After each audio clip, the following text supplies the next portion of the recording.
Hey everybody, it's Lon.TV and we are back with the Ouya, and guess what? We've got some more emulation to show you. We can run the ColecoVision on here now, as well as the Sega Master System in emulation.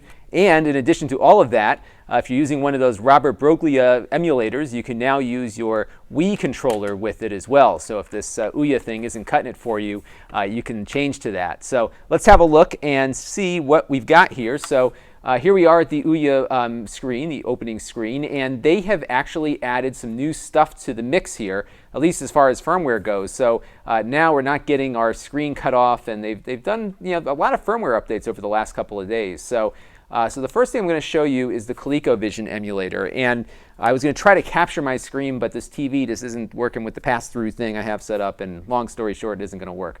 But we're going to take a look, though, at the Msx Emulator, which on the surface looks like it's just another computer emulator. And MSX was basically a standard that Microsoft was hoping to set in the 80s to come up with kind of, it was almost a precursor to MS-DOS and the PC compatibles, in that they wanted to have kind of a standard operating system that would go across all of these consumer computers. And as it turns out, the ColecoVision was running pretty much the same guts as a lot of those MSX machines were back in the day, the few that were around.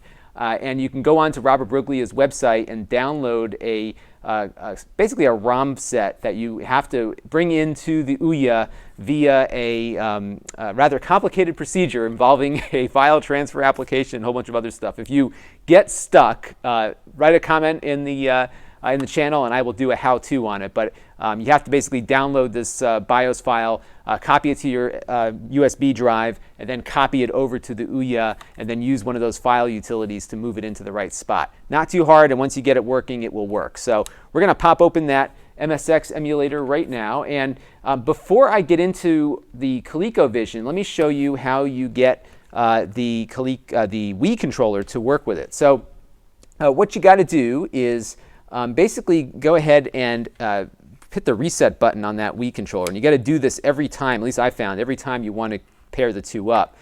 So you hit the little red button here and your Wii controller will start blinking. Then you go back to the Wii and say scan for Wii controller, and it's hopefully going to find our controller. Sometimes you got to hit it a couple of times to get it to take effect. And it takes a second for it to pair up.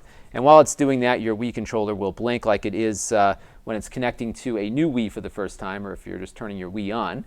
And it will eventually stop blinking. Let's see, hopefully. There it goes, connecting to one device, and it's connected.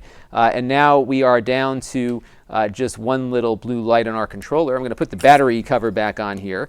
And now we can start playing ColecoVision games the way that it was meant to be played. So let me pull up our screen here. We're going to go to Load Game. And I'm actually going to use the classic controller here. So let's load that up real quick, and you can see what I'm doing here. Just scroll through the list there, and we will get to Load Game, and we'll go scroll down to, let me go actually to one of my recent games. We'll load up Gorf, which is kind of a fun game. Now, on the ColecoVision, you had these screens that would come up, and they basically show you a licensing screen that would kind of hold up the whole process for a little bit. So you have to wait for that to complete, and once that is done, you are then presented with some options. Now, the ColecoVision had a number pad on it, and as you know, we don't have the advantage of that, but what you can do with the Ouya controller is hit the center button here, and what that does is pulls up a little menu, and you can use it's a little difficult to navigate, but you can use the little mouse thing here and get over there and hit the button, hopefully, if you can get it right.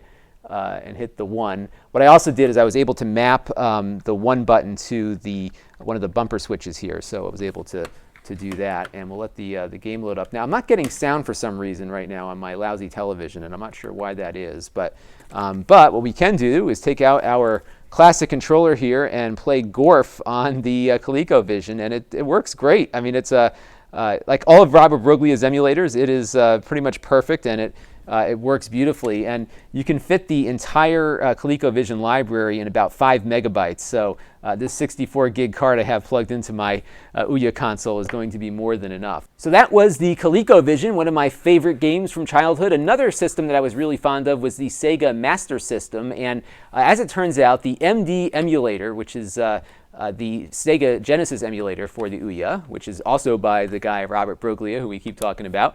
Well, that particular emulator, let me just switch over there, also happens to run the Sega Master System games and, by the way, Sega CD. So we're not going to get into the Sega CD on this video, but we are going to take a look at Afterburner, which was one of the 4 mega games for the Master System. And it's pretty cool. It works, pretty much as you'd expect it to. It will load up an SMS game, a Sega Master System game, and play it pretty well.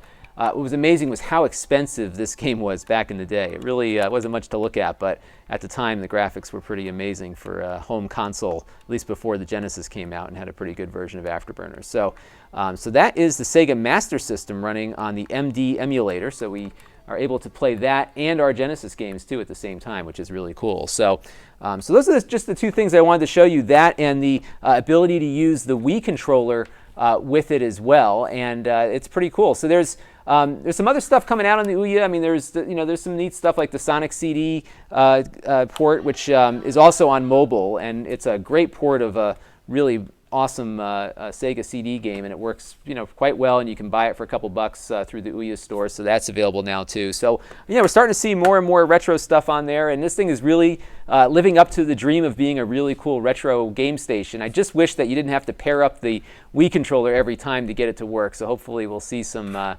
adjustments there. But that's it. Just wanted to show you the ColecoVision and the Master System for the Ouya. This is Lon.TV. Thanks for watching.